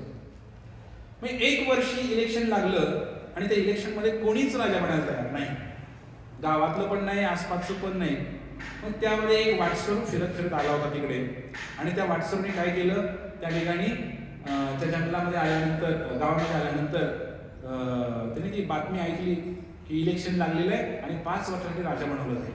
5 वर्षानंतर तुम्हाला लाट मारून हाकलून दिलं जाईल गावातून बाहेर. त्याने ऐकलं, त्याने विचार केला थोडासा, म्हणजे ठीक आहे ठीक आहे, मी तयार आहे म्हणले, मी राजा व्हायला तयार आहे म्हणले 5 वर्षासाठी या गावाचा, त्या नगराचा. सगळ्यांनी टाळ्या वाजवल्या, वा वा वा छान. पण काही लोक म्हणले हा मूर्ख असेल ना, त्याला माहिती आहे तरुण आहे, 5 वर्षानंतर हा मरणार तू. सगळेजण विचारात पडले होते. पण हा तरुण पुढे आला. नीट ऐका कथा, आपलीच कथा आहे. हा तरुण पुढे आला. तरुण पुढे आल्यानंतर त्या तरुणाने काय केलं, इतकं सुंदर राज्य केलं मंडळीनं. पूर्ण त्या राज्यामध्ये सोयी सुविधा केल्या, जलकुंभ बांधले, गोशाळा खोलल्या, अनेक सामाजिक कार्य केली, सुंदर लोकांना घरं निर्माण करून दिली, भरपूर जंगल निर्माण केलं, भरपूर त्यांनी कार्य केलं आणि राम राज्यासारखं राज्य तयार केलं त्यांनी. 4 वर्ष झाले, 4.5 वर्ष झाले, आता संपत आलाय कालावधी. आता त्या राजाला चिंता तर आहेच, काय होणार आहे आपल्याला, आता काय होणार आहे आपण काय केलं. म्हणले ठीक आहे. आता या राजाने मग काय केलं, या ठिकाणी म्हणले पण जाणार तर हे खरं आहे, पण जेव्हा 5 वर्ष पूर्ण झाली त्यावेळेला नियमाप्रमाणे सर्वांनी त्या राजाची आरती ओवाळली, त्याला हार घातला आणि सगळे गावातले लोक रडायला लागले. अहो खरं तर हा नियम कोणी ठेवला माहित नाही आपल्या पूर्वजांनी. नसता तर राव तुम्ही आता पण असा राजा झाला नाही म्हणे, किती चांगले, तुम्ही किती प्रेम दिला आम्हाला म्हटलंय. आणि म्हणले नाही तुम्ही आता राहावाच इथे. पण लोक म्हणायचे नाही नाही नाही, नियम आहे, नियम पण पालन करावं लागतं. लोकांच्या मनामध्ये द्विधा मनस्थिती आहे. एवढा चांगला राजा आजपर्यंत भेटलाच नाही आपल्याला, आणि राजाला कसं सोडायचं? डोळ्यात एक ढकलून द्यायचं त्या नदीमध्ये. लोकांना ते भावना सहन होईना, लोक सगळे वैतागले, काय करावं कळेना. पण नाही लागत होता मंडळीनं, नदीच्या काठी घेऊन गेले आणि त्या राजाला त्या नदीमध्ये ढकलून दिलं. जसं ढकलून दिलं, राजाने पटकन एक गोष्ट केली. कारण 5 वर्ष राजाला भेटली होती. त्या 5 वर्षामध्ये राजानं एक काम चांगलं केलं होतं. काय? त्या नदीवर फार मोठा सेतू बांधला होता, ब्रिज बांधला होता. फार मोठा सेतू बांधला होता. आरामात त्या ब्रिज वरून पलीकडल्या गावाला जाऊ शकत होता. एवढंच नाही तर त्या ब्रिज वरून त्याने त्या पलीकडल्या गावामध्ये, जंगलामध्ये एक दुसरं नगर वसवलं होतं, नवीन सिटी निर्माण केली होती. आणि तिकडे महल सुद्धा होता, तिकडे दासदासी होत्या, सर्व काही रेडी करून ठेवलं होतं. त्याने नदीच्या पलीकडे नवीन गावच निर्माण केलं होतं. जसं 5 वर्ष पूर्ण झाले, त्याला गावाच्या बाहेर काढून टाकला लोकांनी. त्या पुलावरून तो आरामात गेला. तिकडे पलीकडे सगळे स्वागताची जंगी तयारी झाली होती. त्याचं पुन्हा स्वागत केलं गेलं. तिकडे सुद्धा तो त्या गावाचा राजाच बनला. आलं लक्षात तुमच्या? काय ही आपलीच कथा आहे मंडळी. भगवंतानी हे 5 वर्ष म्हणजे मनुष्य जीवन आहे, हे भगवंतानी आपल्याला दिलेलं आहे. नरदेह दुर्लभ जाण, शतवर्षाची गणना, शतवर्षाची गणना, त्यात दुःख यातना, त्यात दुःख यातना. तुम्ही वासुदेव म्हणा, तुम्ही वासुदेव म्हणा, तुम्ही वासुदेव म्हणा, तुम्ही वासुदेव म्हणा. हरी वासुदेव हरी. पंढरपूरला गेला कधी पांडुरंगाच्या पुढे उंच आरोग्य टोपले.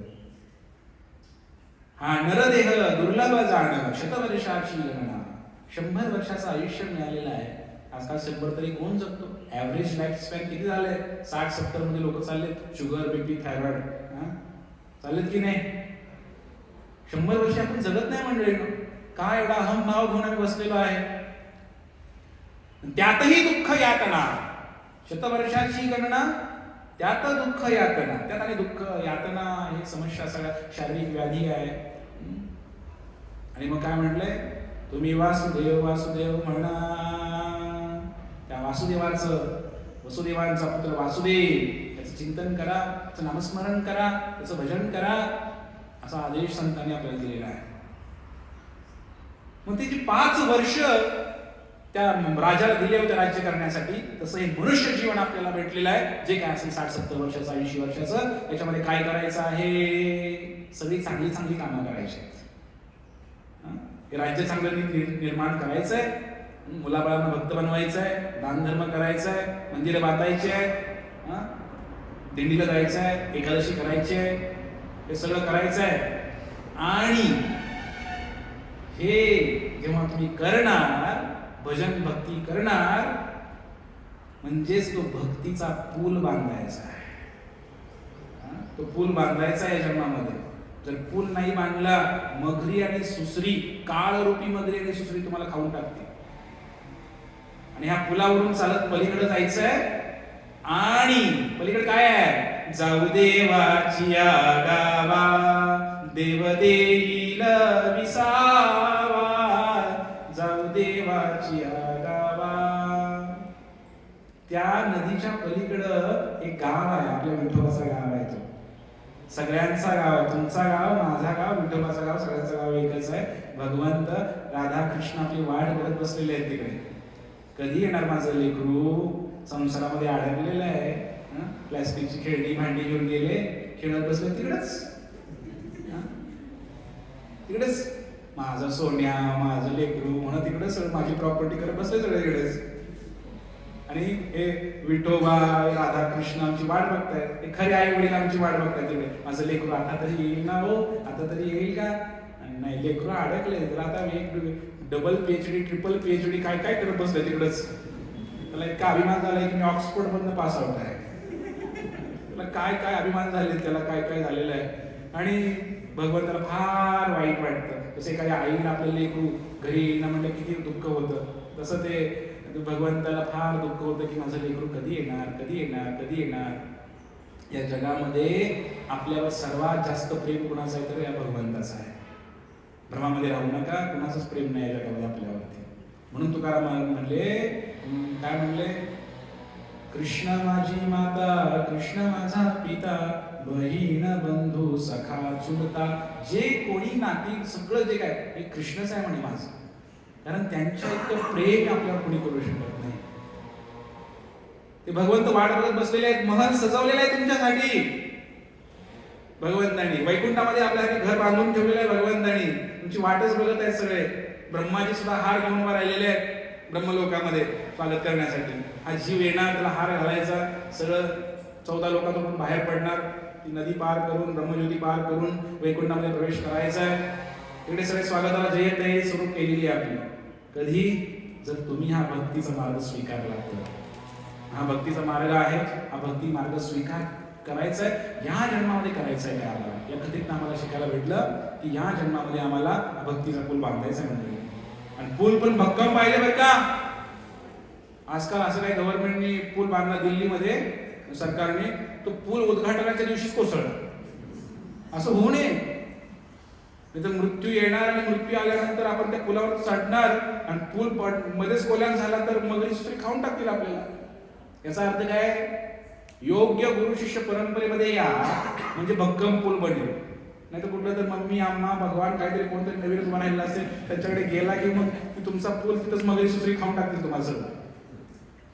असे अनेक पंथ निर्माण झालेले अध्यात्मामध्ये सुद्धा लोक आहेत.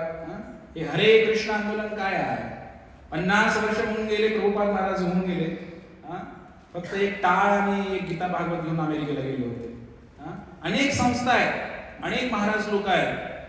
आयाराम गयाराम, एक दक्षिण भारतामध्ये एक मोठा महाराज होऊन गेला. हातातनं काय सोन्याची चेन काढायचा, बरंच काय करायचा. फार मोठे मोठे हॉस्पिटल बांधले, समाजसेवा केली, सगळं केलं. विदेशावरून लोक यायचे त्याच्या आश्रमामध्ये. पण आज कुठे आहे ना, तो महाराज आहे, महाराज गेला कुठे जायचं, कुठल्या लोकांमध्ये त्याच्या कर्मानुसार. पण आज तो आश्रम मोशात पडला मंडळीनं, तिथे कोणीही येत नाहीये. विदेशातलं काय, देशी पण कोणी येणार तिथं. शेजारच्या गावातील लोक सुद्धा तिकडे जाईन आश्रमामध्ये.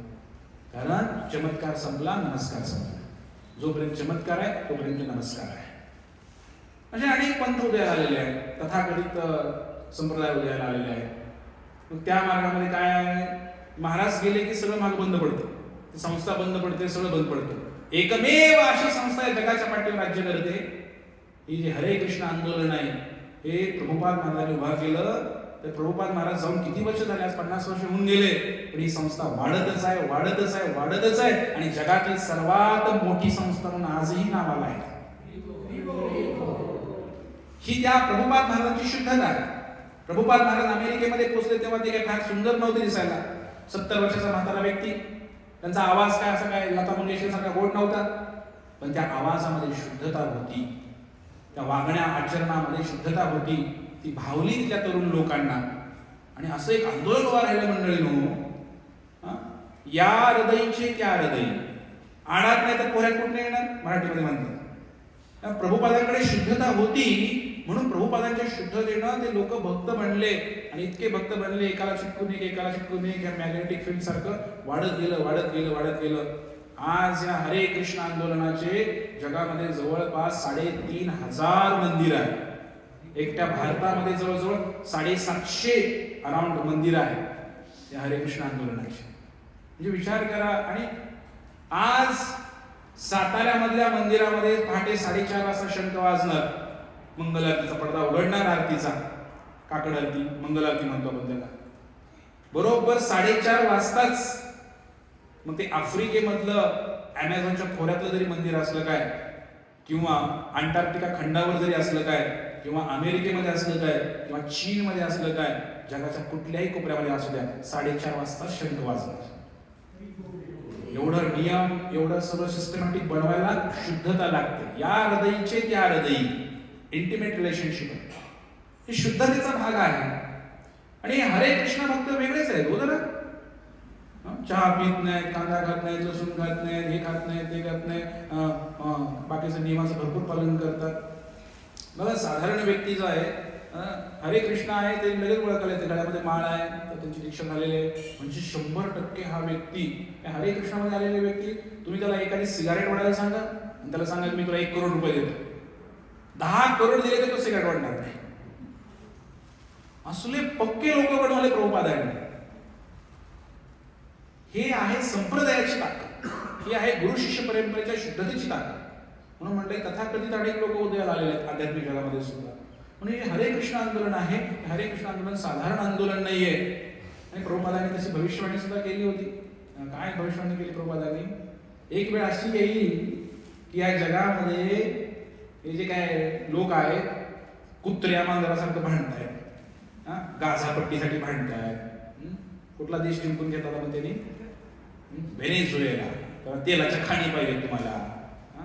कुत्र्या मांजरासारखंच की एका कुत्र्या तोंडामध्ये भाकरीचा तुकडा त्याला सापडलाय किंवा एखादा हाडूक सापडलेला आहे आणि त्यासाठी ते दुसरं कुत्रं आलं गल्लीतलं आणि ते दोघं त्यासाठी भांडतात. तो तुकडा कोणाचा? दोन्ही कुत्र्याच्या मालकीचा नाही तुकडा. सारी भूमी गोपाल की, ही सगळी भूमी गोपाळाची, पांडुरंगाची, आणि भांडते 2 कुत्रे, अमेरिका आणि व्हेनेझुएला, भारत आणि पाकिस्तान. बरोबर लक्षात येते तुमच्या?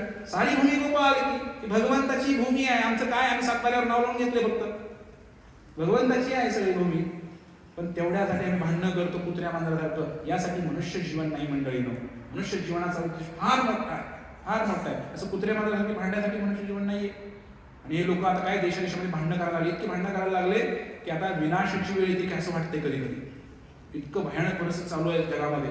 तुम्ही बातम्या ऐकताय नाही ऐकताय मला माहित नाही, पण कोणत्याही क्षणी कोणत्याही देशावर अणुबॉम्ब पडू शकतो, काही करू शकतो. कारण या लोकांचे स्क्रू ढिले झाले सगळ्यांचे.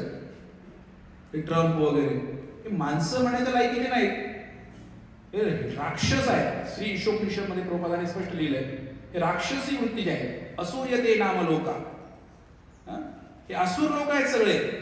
आणि काय करते हिटलर सारखं मग त्या चेंबरमध्ये घालून 70,000 जूनची हत्या केली त्या हिटलरने. महायुद्ध झालं 1945 त्यावेळेला. हे लोक काय करतील काय सांगता येत नाही. भयानक हे राक्षसी वृत्तीचे लोक आहेत. पण प्रभुपाद महाराजांनी भविष्यवाणी केलेली आहे, हे सगळं काही नीटनेटकं होईल म्हणे. आणि या जगामध्ये केवळ एकच धर्म असेल, एकच पंथ असेल. हे सगळे राक्षसी लोक मारले जातील एक दिवशी. आणि सगळ्या जगामध्ये एकच धर्म आणि एकच पंथ आणि एकच कीर्तन असेल, हरे कृष्णा कृष्ण कृष्ण हरे हरे, हरे राम राम राम हरे. आणि घाबरू नका, तो लवकरच येणार आहे दिवस. आणि दिसते मुलाचे पाय पाळण्यात दिसते जगापुढे काय संकट आलेलं माहितीये तुम्हाला. त्यासाठी एकच मार्ग आहे, धर्माच्या मार्गाने जे लोक चालतील ते वाचतील. धर्मो रक्षिती रक्षिता. जर तुम्ही धर्माचं रक्षण केलं, धर्म तुमचं रक्षण करेल, हे लक्षात घ्या. आणि त्यामुळे आपण धर्म नाही सोडायला पाहिजे. मनुष्य जीवन धर्माने जगण्यासाठी भेटलेलं आहे. तर अशा प्रकारे आपण हे सगळं करू शकतो. लोकांची वृत्ती आणि एवढी संकुचित झालेली आहे की लोक रस्ता विचारते सांगत नाही. तो आपल्या गावाकडे बरं आहे जरा, पण तुम्ही पुणे मुंबई सारख्या शहरामध्ये गेला, एक्सक्यूज मी हे कुठे सांगत नाहीत बरेच लोक. त्यांना काय अभिमान भरलाय मला माहित नाही. त्यांना असं वाटतं की काहीतरी वेगळं होतं, म्हणजे आम्ही काहीतरी खालच्या स्तरावर लोकांशी बोलतो की काय, आमची इमेज कमी होते की काय. तुम्ही जर शहरामध्ये गेला आणि म्हटलं एक्सक्यूज मी जरा एक कुठे सांगता का, बरेच लोक सांगत नाहीत, थांबायला तयार नाहीत. तुम्ही एका येतं कुठलं गाव आहे, गावाचं नाव काय? उकिरडे. त्या गावामध्ये जाऊया आपण, चला मग प्रॅक्टिकल दाखवतो. मला माहित नाही पण गाव छोटं आहे ना, शहर तर नाही आहे. गावामध्ये तुम्हाला जाता फक्त एक गाडी घ्या, गावामध्ये चला आणि गावामध्ये जायचं, आमक्या आमक्याचं घर कुठे विचारायचं. तो माणूस म्हणणार थांबा महाराज, तुमच्या गाडीत बसला माग, तुम्हाला दाखवतो म्हणणार. तो त्याच्या घरी आपल्याला घरी घेऊन सोडणार. प्रॅक्टिकल करून बघा गावामध्ये. आम्ही कुठंतरी चुकतोय. धर्म म्हणजे काय, कसं वागायचं हेच आम्ही विसरलेलो आहे आजकाल. त्यामुळे धर्माचं रक्षण करणं म्हणजेच या संस्कृतीचं रक्षण करणे आमची सर्वांची जबाबदारी आहे. लोकांना काही समजत नाही. काय कोणीतरी म्हणणार की मग काय राम मंदिर बांधलं तर कोणीतरी उठणार म्हणणार काय गरज आहे मंदिरांची, हॉस्पिटल बांधलं तर बरं झालं असतं, शाळा बांधल्या तर बरं झालं असतं, असे लोकांचे नारे आहे. कारण धर्माचं महत्वच त्यांना कळेना झालं. खरं शिक्षण मंदिरामध्ये भेटतं, मनाचं शिक्षण मंदिरात भेटतं, पोट भरण्याचं शिक्षण शाळेमध्ये भेटतं. समजतंय तुम्हाला? पण बघा, धर्म मनाला सुख प्रदान करतो, पैसा सुख प्रदान करत नाही, सुविधा प्रदान करतो, पण सुख प्रदान करत नाही. मग हे धर्माचं पालन आधी झालं पाहिजे. मंदिर मस्त आहे, तर शिक्षण दिलं तर धर्माचं कसं राहायचं, काय खायचं, कसं वागायचं, कसं बोलायचं हे माहीत नसेल तर पैसा घेऊन काय करणार आहे? बिहारमध्ये एक व्यक्ती IAS ऑफिसर झाला, कलेक्टर झाला. भारतातली टफेस्ट एक्झाम आहे, जगातली म्हणजे तरी हरकत नाही. कारण एखादा व्यक्ती IAS कलेक्टर होतो म्हणजे काय, त्याची बुद्धिमत्ता फार आहे, सोपं नाही ते क्रॅक करायचं. आणि तो व्यक्ती बिहारमध्ये रुजू झाला कामावरती रुजू झाल्यानंतर तरुण होता, चांगली बायको सुद्धा भेटली, लग्न झालं, पत्नी सुंदर होती दिसायला. सत्य घटना सांगतो मी तुम्हाला, गेल्या 10-12 वर्षांपूर्वी घडलेली घटना, न्यूजपेपरला वाचली मी. त्या तरुण मुलाने, कलेक्टर होता तो जिल्ह्याचा, रेल्वे खाली आत्महत्या केली आणि एक सुसाईड नोट लिहून ठेवली होती आणि चिठ्ठी लिहून ठेवली होती. आणि त्या चिठ्ठीमध्ये असं लिहिलं होतं, मी आत्महत्या करत आहे कारण मला फार टेन्शन आलेलं आहे. कशाचं टेन्शन आलंय तर माझ्या बायकोचं आणि माझ्या आईचं काही पटत नाही, सारखी भांडणं करतात.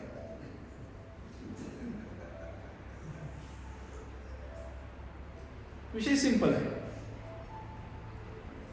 झालं काही तर लक्षात घ्या, व्यवहारामध्ये कसं वागायचं, मानसिक ताणतणाव कसे कमी करायचे, टेन्शन फ्री कसं राहायचं, कसं हँडल करायची नाती होती, रिलेशनशिप कशी मेंटेन करायची, हे कुठल्या शाळेत शिकवलं जात नाही ना.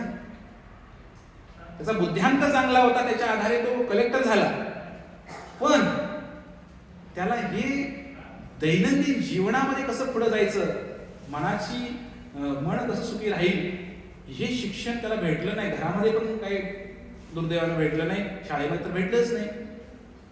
मग काय झालं, शेवटी संपलं. राम नाम सत्य है. छोट्या छोट्या कारणावरून लोक आत्महत्या करतायत, छोट्या छोट्या कारणावरून लोक भांडणं करतायत, जीव घेतात एकमेकाचा छोट्या छोट्या कारणावरून. कारण समथिंग इज मिसिंग. काय चुकतंय, काय हरवलंय? ते धर्माचं शिक्षणच नाही आम्हाला.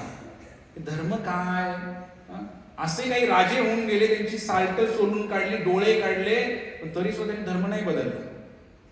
छत्रपती संभाजी महाराजांसारखी लोक, किती त्रास दिला त्यांना, पण त्यांनी धर्म नाही सोडला किंवा त्यांनी स्वतःची तत्व नाही सोडली, ते अजरामर झाले. पण आता मन इतकं आमचं कमकुवत झालेलं आहे की आता आम्हाला थोडंसं काय झालं की लगेच रडायला सुरू करतो. या मनाला स्ट्रॉंग करण्यासाठी मनत्राय ते ती मंत्र हा नामस्मरण करायला लागेल, भगवंताची भक्ती करायला लागेल. तुकाराम महाराजांवर किती संकट आली, ज्ञानेश्वर महाराजांवर किती संकट आली, आत्महत्या केली का त्यांनी? केली का आत्महत्या? लहान लहान मुलं होते ते ज्ञानेश्वर महाराज वगैरे, पण आत्महत्या नाही केली त्यांनी, कारण त्याच्याकडे ज्ञान आहे. आणि म्हणून ज्ञान घेतलं पाहिजे मंडळींना आपण, आणि भगवंताची भक्ती केली पाहिजे. भक्तीचा पूल आपण बांधायचा सर्वांनी, तरच आपण काहीतरी ते ज्ञान घेणं फार महत्वाचं आहे. पण आज मोबाईलमध्ये गुंतलेले आहेत लोक, ज्ञान घ्यायला कुणी तयार नाही, सत्संगाला यायला कुणी तयार नाही, आणि चांगल्या कार्याला यायला कुणी तयार नाही. मंदिरात चला म्हणलं की त्यांना नको वाटतं, कारण त्यांना वाटतं की हे चुकीचं आहे, सगळं आम्ही करतो ते बरोबर आहे. तर एक गोष्ट मी तुम्हाला सांगणार आणि मी थांबणार या ठिकाणी. इथं एक राजा होता. तो राजा जंगलाची वाट चुकला, शिकार करायला गेला होता. अचानक वाटच चुकला आणि एका वस्तीवर पोहोचला जाऊन. मग रात्र झाली. राजाने विचार केला, आता वस्तीवर थांबूया, सकाळ जाऊया, आणि रात्री काही रस्ता दिसेना. मग तिकडे गेला आणि त्या वस्तीवर पोहोचल्यानंतर त्या ठिकाणी राजाने बघितलं, थंडीचे दिवस आहेत, लोकांनी शेकोटी पेटवलेली आहे आणि शेकोटीच्या कडून सगळे लोक बसलेले आहेत, आणि हे जे लोक आहेत मस्तपैकी शेक घेत आहेत त्या शेकोटीचं. पण राजाने अनुभवलं, कुठून तरी सुगंधी वास येतोय, फार सुगंध येतोय. राजाने विचारला काय कुठून सुगंध येतोय, म्हणजे लक्षात येईना. नंतर राजाच्याच लक्षात आलं हा सुगंध जो आहे हा चंदनाचा वास आहे. त्यांनी बघितलं त्या शेकोटीमध्ये जाळली जाणारी लाकडं चंदनाची होती मंडळी. राजाने डोक्याला हात लावला, म्हणले अहो गावकरी बंधूंनो काय करताय तुम्ही, तुम्ही चक्क चंदनाची झाडं जाळताय. म्हणजे म्हणले हे काय चंदन आहे आम्हाला माहिती नाही, आम्ही लाकडं भरपूर आहे आम्ही जाळतो म्हणे.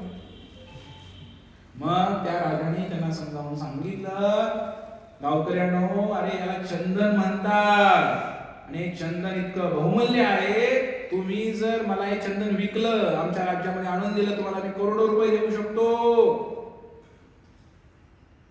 असं आहे का, आम्हाला माहितीच नाही म्हणे.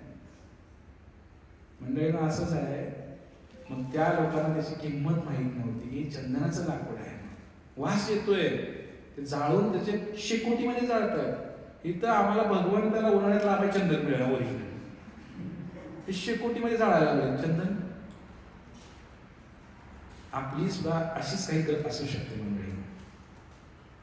काय केली हे चंदन हे जे आहे याची किंमत आम्हाला नाही आहे.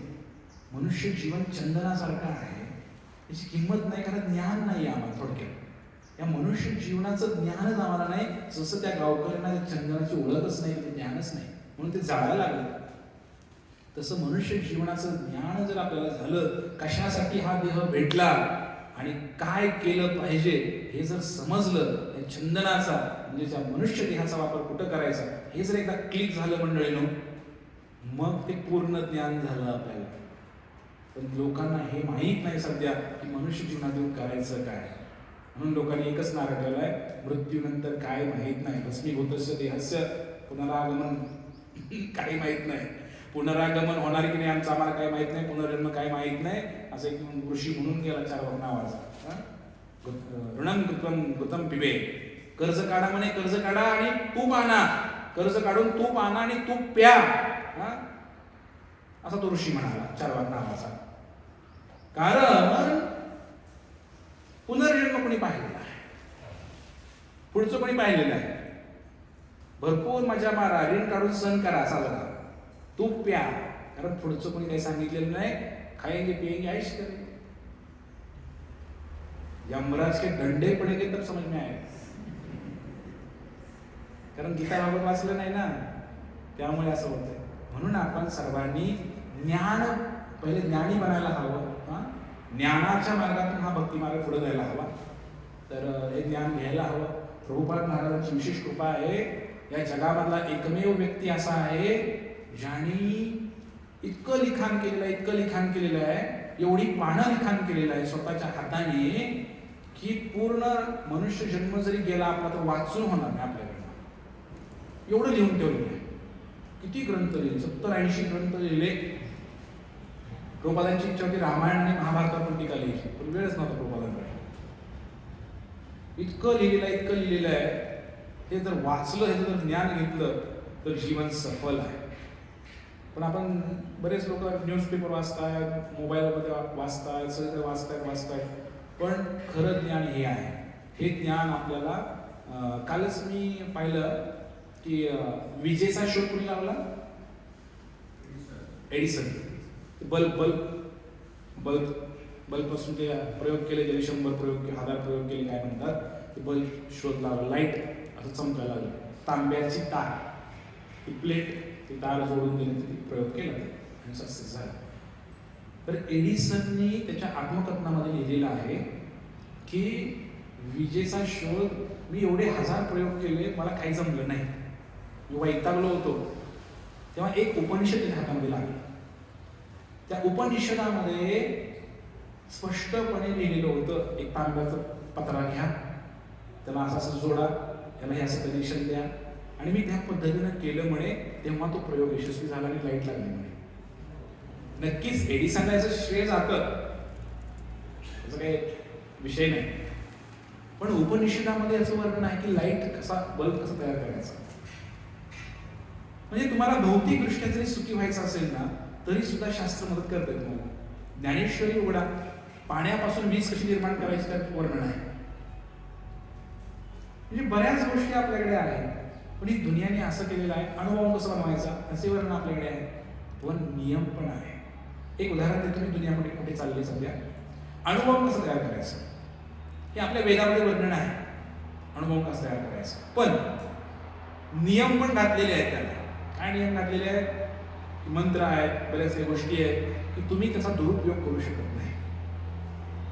अणुबॉम्ब कसा बनवायचा हे दिलेला आहे, पण विनाकारण जर तो वापरला तर त्याची शिक्षा पण सांगितलेली आहे. मग त्याला आपण घाबरतो. आलंय लक्षात? म्हणजे डूज अँड डोंट्स, विधी आणि निषेध सह आपलं शास्त्र बोलते.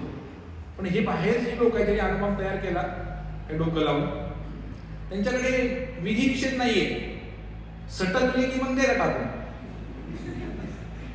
पण आपल्याकडे विधी निषेध आहे, काय करायचं आणि काय नाही करायचं. इतकं प्रगत आपलं शास्त्र आहे मंडळीनो. वेद हे काय डोक्याला उशाला घेऊन झोपायसाठी दिले नाही भगवंतांनी. हे वेद एवढे प्रगत आहेत, हे पूर्ण जगावर राज्य आपणच करत होतो पूर्वी. भारतातूनच राज्य चालवलं जायचं. तर हे सगळं मूळ आपल्या संस्कृतीमध्ये आहे. ही संस्कृती वाचली पाहिजे, हा धर्म वाचला पाहिजे, आणि धर्म वाचण्यासाठी आपणच पुढाकार घेतला पाहिजे. आपल्यासारख्या लोकांनी पुढे आलं पाहिजे. लोकांना कुठं तरी काही कार्यक्रम असेल तर लोक म्हणतात, दान मागायला गेलं तरी सुद्धा आपलेच लोक म्हणतात की जावा माया पुढच्या घरी. त्यांना भिकारी समस्या आपल्याला. म्हणजे लोकांना ते दान धर्म द्यावा असं काही करायचं असतं ते काही माहीतच नाही लोकांना. इतकी खालच्या प्रवृत्तीला गेली. कशामुळे? गीता भागवत कधी वाचलंच नाही, सत्संग कधी केलाच नाही. लोकांची वृत्ती खराब झालेली आहे. तर एक व्यक्ती होता, त्या व्यक्तीने आयुष्यात कधीच दान केलं नाही. 1 रुपया नाही, तेव्हा रुपया चालत नव्हता, नाणे होतं, अन्न होतं. 1 आना पण दान केलं नाही. इतकं आयुष्यामध्ये तो फेमस झाला, लोकांनी त्याचं नाव ठेवलं दानचंद. काय नाव ठेवलं? काय नाव ठेवलं? त्या लोकांनी नावच ठेवलं दानचंद, म्हणजे उपहासात्मक नाव. कळालं तुम्हाला? तो कधीच दान करत नाही म्हणून नाव दानचंद ठेवलं त्याचं. आपण कधी काही चेष्टीने असं करतो की नाही. तर एक घटना अशी घडली की असं त्याची बायको म्हणाली, आयुष्यात तुम्ही 1 रुपया कोणी दान केला नाही, देवाचं काही याड नाही तुम्हाला. म्हणले गंगा नदी इथं 12 किलोमीटरवर काशी आहे म्हणले. एवढ्या चांगल्या ठिकाणी आपला जन्म भेटलाय म्हणले. काशीच्या शेजाऱ्यांचं गाव होतं. एकदा डुबकी मारून या म्हणे, पाप नष्ट होतील म्हणे सगळे. 12 किलोमीटरवर वाराणसी आहे, काशी आहे. पण हा कधी तिकडे गेला नाही. याचं कारण सुद्धा तेच. काय? काशीच्या घाटावरती अनेक ब्राह्मण पंडित बसले असतात. वासुदेव आलाच लगे, दान पावलं वाढवटामध्ये येणार म्हणले, मग ते दान द्यावं लागेल म्हणून हा काशी जात नव्हता. त्यांनी संकल्पच केला होता की आयुष्यात 1 आना सुद्धा दान करायचं नाही कधी म्हणाला. मग काशीमध्ये गेला, आणि काशीमध्ये गेल्यानंतर बायकोच्या आग्रहाखाली तो काशीला गेला. फक्त गंगेत डुबकी मारायची. मग त्याने विचार केला, दिवसा जर गेलो तर भरपूर पंडे पुजारी ब्राह्मण भेटतील, ते काय सोडत नाही, महागच लागते, पैसे द्या म्हणून. ह्याने काय केलं, तो गेला. संध्याकाळ होती. संध्याकाळी तो घरातनं निघाला. रातोरात तो गंगेच्या काठी पोहोचला काशीमध्ये. आणि गंगेच्या काठी पोहोचल्यानंतर त्या ठिकाणी त्याने जी गंगा नदी आहे तिथं सुद्धा जिकडं कोणी घाट नाहीये, जिकडं लोक आंघोळीला जात नाहीत, अशी जागा निवडली, जेणेकरून कोणी गाठ पडणार नाही, कोणी दान मागणार नाही. मग या ठिकाणी महादेव विश्वनाथ बसलेले आहेत तिथे. त्यांना सुद्धा आश्चर्य झालं, म्हणजे काय माणूस आहे, आयुष्यात 1 आना दान केलं नाही, करायला लागेल म्हणून त्यांनी काय केलंय, रात्री आंघोळीला आलाय. आणि दिवसभर लोक पिडतात ते दान मागणारे लोकांना. मग त्याने काय केलं, तो नदीमध्ये पहाटे पहाटे पोहोचला. तिथे पहाटेच्या आधीच, पहाटे 1-2 दरम्यान कुणी नसताना, आणि त्या ठिकाणी त्यांनी गंगेमध्ये उडी मारली. त्याने आसपास बघितलं, कोणीच नाहीये इकडे. वा, म्हणजे कोणी नाही. पटकन गंगेत उडी मारली आणि चटकन बाहेर आला. जसा बाहेर आला त्या ठिकाणी एक ब्राह्मण देवता उभा होते. मला वाटलं, अरे जाताना कुणी नाही, सगळं सामसूम होतं सगळं इकडे. हा घाटावर तर कुणी कुत्र सुद्धा येत नाही इकडे. आता तरी उडी मारण्यापूर्वी कोण नव्हतं इथे, ब्राह्मण कुठं आला त्याला प्रश्न पडला. मग तो गेला तिकडे आणि तिथे गेल्यानंतर त्या ब्राह्मणाला तुम्ही खाली मागत कपडे धरले, आपले धोतर धरले, पळाला. म्हणले थांबा थांबा थांबा थांबा थांबा म्हणले काय म्हणले काशीची यात्रा पूर्ण होत नाही दान केल्याशिवाय. एक आणा तरी दान करावं लागतं म्हणले तुम्हाला. हे म्हणले तुम्ही काही दान करत नसतो म्हणले, दान नाही माहिती काय नाही म्हणले. तो झटका लागला. ब्राह्मण पण काही साधा नव्हता, अकराळ विक्राळ जटा होत्या, दाढी होती त्याची, साक्षात महादेवच होते ब्राह्मणाच्या रूपाने आले होते. त्या महादेवाने धरला दंड. म्हणले तुला आज दान करावंच लागेल म्हणले. एकच आणा मागतोय म्हणले, एकच आणा मागतोय, तुला आज दान करावंच लागेल म्हणले. महादेवाने दंड धरला त्याचा. असा काय पिळ आत वाढायला लागला. दुखत होतं, खिशात पैसे होते पण यांनी दिले नाही. काही लोक हुशार असतात. मग त्याने कळून चुकलं, आता आपली शक्ती काही चालत नाही या ब्राह्मणापुढं. त्याने काय केलं, म्हणले आता आपण एक आयडिया करू. म्हणले महाराज महाराज मी फार गरीब आहे हो, गरीब आहे. म्हणले आता मी ना काहीच आणलं नाही हो, मी आंघोळीला आलतो गंगे, चालत आलो हो बघा म्हणजे माझ्याकडे काही नाही हो. मग म्हणले आपल्या गावात घरी या म्हणले तुम्हाला देतो. म्हणजे आता इथं नाही म्हणले माझ्याकडे काय. कधी कधी आम्ही दान बोलायला तुम्हाला गेले लोक असे म्हणतात महाराज 2 दिवसांनी याद येतो बरं का म्हणतात. नाही घरी आणून मंदिरात आणून देतो तुम्हाला दान म्हणतात. एक तिकडे नाही ते. हा व्यक्ती काय केला की तो दान घ्यायला तो ब्राह्मण मागत आहे म्हणून त्याने काय केलं, त्यांना टाळण्याचा प्रयत्न केला त्या ब्राह्मणाला. आणि ब्राह्मणाला म्हणले, ब्राह्मण पण हुशार होते, ब्राह्मण देवता म्हणले ठीक आहे म्हणले, किती रुपये दान देणार म्हणले, मला 1 आणा पाहिजे म्हणले. ठीक आहे म्हणले 1 आणा देतो म्हणले, पण उधारीवर म्हणले, आता माझ्याकडे काही नाही म्हणले, तुम्हाला मी परत आणून देईन म्हणले.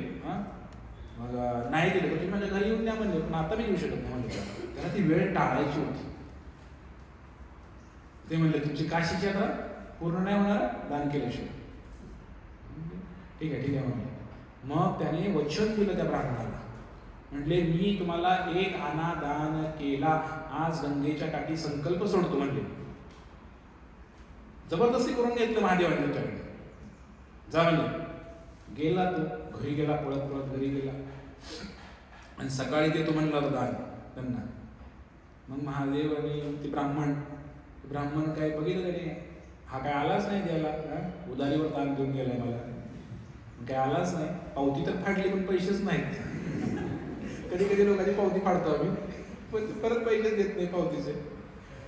पावती फाडली पण पैसे नाही म्हणल्यानंतर ब्राह्मण पण हुशार, ब्राह्मण गेले त्याच्या घरी, जवळच होतं काशीपासून. आणि ब्राह्मण गेले, विचारलं आमके आमके कुठं आहे तो. म्हणले कोण ते दानचंद वय.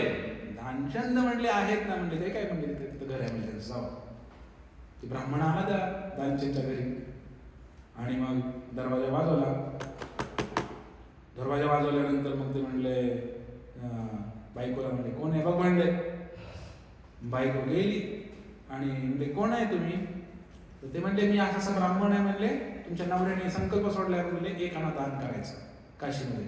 उधारीवर त्यांनी पावती फाडलेली आहे म्हणले, नंतर देतो म्हणले, काय दिलंच नाही म्हणले, मी मागायला आलोय म्हणले दान म्हणले. ती बायको गेली सांगत घरामध्ये नवऱ्याला. ते म्हणले लगेच हा जो माणूस आहे तो घाबरला.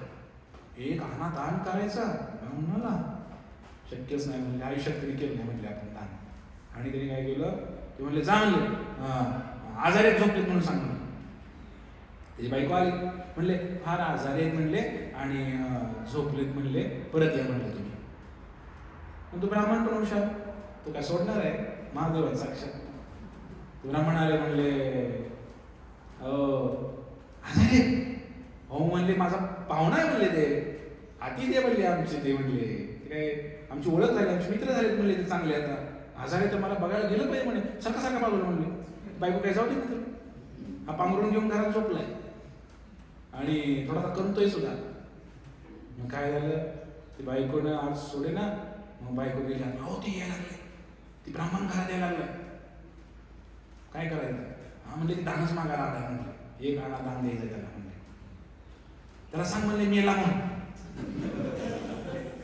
बायको गेली बाहेर, म्हणले अहो आत्ताच गेले, म्हणले रडायला लागले बायको, आत्ताच गेले म्हणले.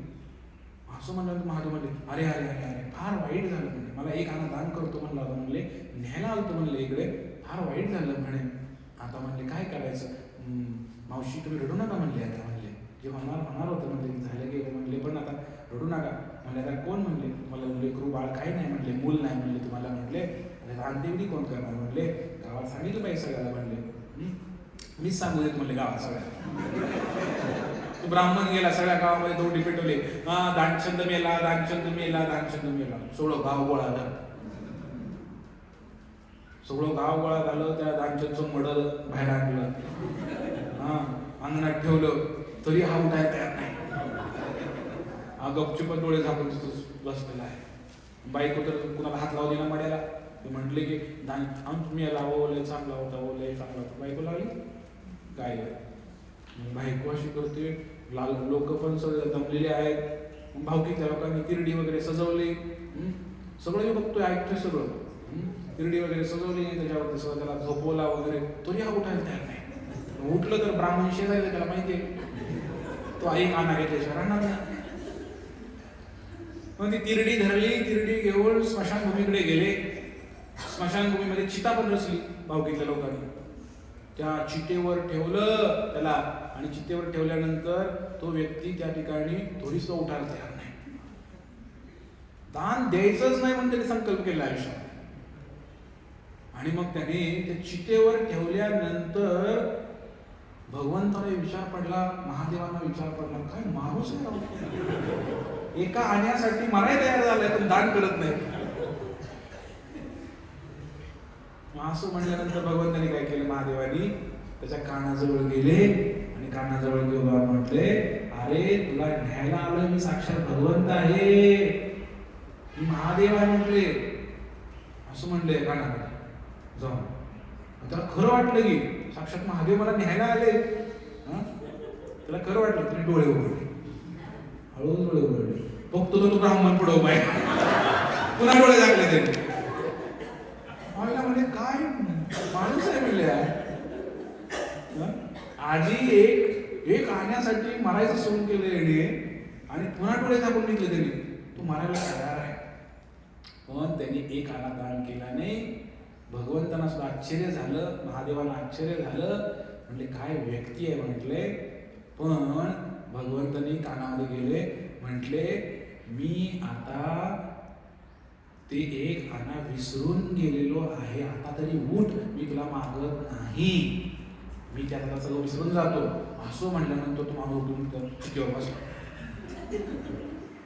महादेव सुद्धा हारले त्या व्यक्ती पुढे, पण एक आणा दान केला नाही त्याने, म्हणून त्याचं नाव काय पडलं होतं, दानचंद की.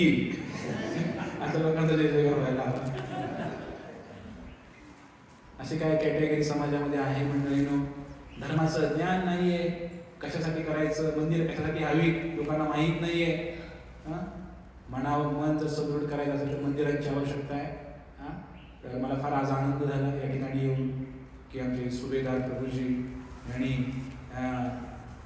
एवढं मोठं क्षेत्र भगवंताच्या सेवेला लावलेलं आहे, एवढं मोठं हे कार्य होत आहे. मला वाटलं असं कुठंतरी आपलं काही थोडंसं जमीन वगैरे, इथं तर सगळं मंदिरासारखंच आहे, सगळं सगळ्या सोयी सुविधा, साऊंड सिस्टम सगळं सगळं सगळं सगळं तयार केलेलं आहे इकडे. एक आश्चर्याचा धक्का, एक सुखद धक्का मला बसला आलेला इथे. नाही, एक आणा द्यायला कोणी तयार होत नाही इकडे. एवढं मोठं भगवंताच्या सेवेत लावायला फार मोठं मन लागतं त्याला, आणि ते भगवंताची विशेष योजना पण असते, एवढं साधारण गोष्ट नाही. पंढरपुरामध्ये आता आठवलं म्हणून सांगतो, एक व्यक्ती आहे, मारवाडी होता, अग्रवाल नाव त्याचं. तसा त्याचं मूळ घराणं मथुरेचं, पण त्याचे आजोबा येऊन राहिले पंढरपूरला. बांगड्यांचा व्यापार त्यांचा, फार मोठा बांगड्यांचा व्यापार आहे. कृष्ण मुरारी गोयल त्यांचं नाव. तर त्यांनी काय केलं, कोरोनाच्या आधी पंढरपूरमध्ये एक कराड नाका म्हणून ठिकाण आहे, तर लाईफलाईन हॉस्पिटल असं मोठं, त्याला चिटकून त्यांची 5 गुंठे जागा आहे, रोड टच, करोडो रुपयांची प्रॉपर्टी आहे. पंढरपुरामध्ये 5 गुंठे रोड टच, त्या रोडला म्हणजे करोडो रुपयांची प्रॉपर्टी आहे.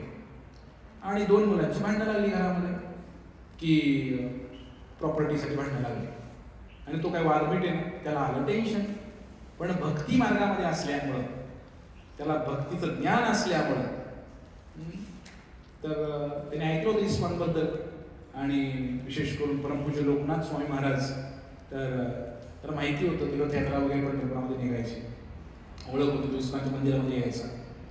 त्यांनी पटकन भांडण सुरू होतं मुलांचं, तात्काळ तो उठला त्या भांडणामधून आणि इस्कॉनच्या मंदिरात आला. आणि भगवंताची काय योजना होती, त्या दिवशी आमचे गुरु महाराज परमपूज्य लोकनाथ स्वामी महाराज मंदिरातच होते, तिथं आले होते पंढरपूरला. आणि ते म्हणले मला महाराजांना भेटायचं आहे.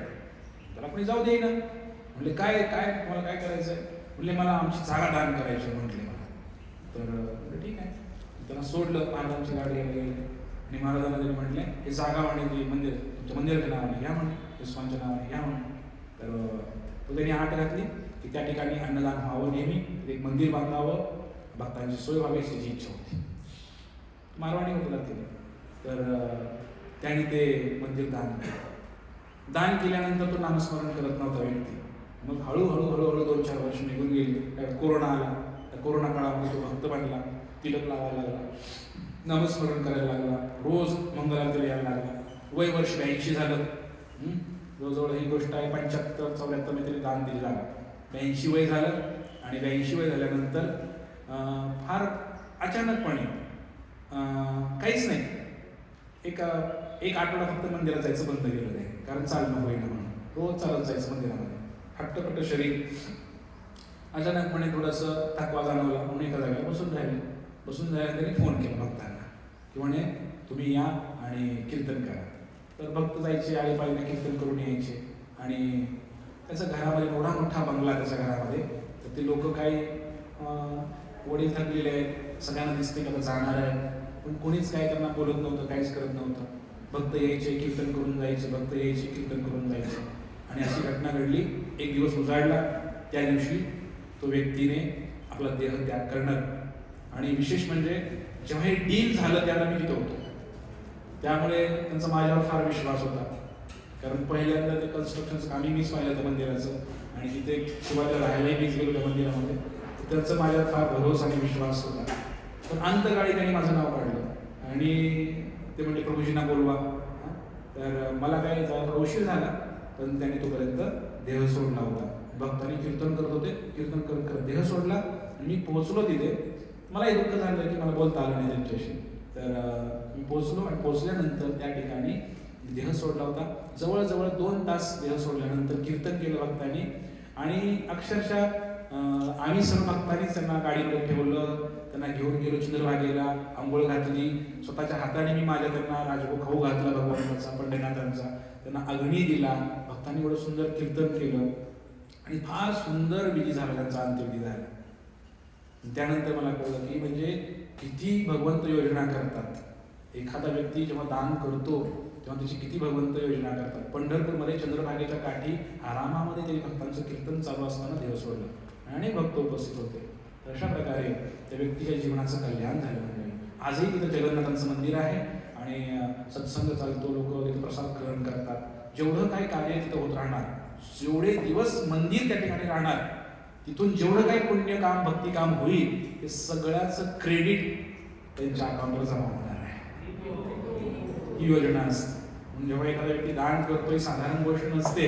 हे आपल्या जे काही इथं भविष्यात इथं जेवढे भक्त येणार, जेवढं काही पुण्याचं काम इथं होणार, हे सगळं क्रेडिट त्या व्यक्तीच्या नावाने जाणार. ती व्यक्ती या जगात नाही आता, पण ते सगळं त्याचं क्रेडिट त्या नावाने चाललेलं आहे. तर ही आपली धर्म आहे, आपली संस्कृती आहे, ही आपण जपली पाहिजे, आपण पुढे आलं पाहिजे. हा सुंदर याचा परिसर आहे. 30 एकराचं रान आहे. आणि सर मला म्हटले की हे जर यशस्वी झालं तर हे पूर्ण आपण इस्कॉनलाच देऊन टाकू असं म्हटलं. फार आनंद वाटला मला. तर नक्कीच या ठिकाणी एवढे भक्त आलेले आहेत, तर काय भगवंताची योजना असावी आणि आपण सुंदर असं एवढं सगळं डेव्हलप केलेलं हे भक्तांच्या सेवेसाठी निर्माण केलेलं आहे. नक्कीच पांडुरंगाची काहीतरी योजना आहे. ऑलरेडी आलेले आहेत भगवंत इकडे. आता भक्तांना खेचताय, तर नक्कीच इथे काही गोशाळा होऊ शकते, सुंदर काही मंदिर होऊ शकतं, बऱ्याच गोष्टी होऊ शकतात आणि समाजाला एक चांगली दिशा, एक आदर्श समाजाच्या पुढे प्रस्तावित होऊ शकतो, जेणेकरून लोक चांगल्या मार्गावर येतील. अनेक लोक इथे येतील, भेट देतील आणि ते भक्त बनतील, त्यांना तो अनुभव येईल चांगला. असं काही मोठं कार्य आपल्या हातून होऊ शकतं आणि भगवंताने ते करून घ्यावं अशी प्रार्थना श्री श्री विठ्ठल रुक्मिणी चरणी करूया आणि थांबूया. हरे कृष्ण कृष्ण कृष्ण हरे हरे, हरे राम राम राम. श्री श्री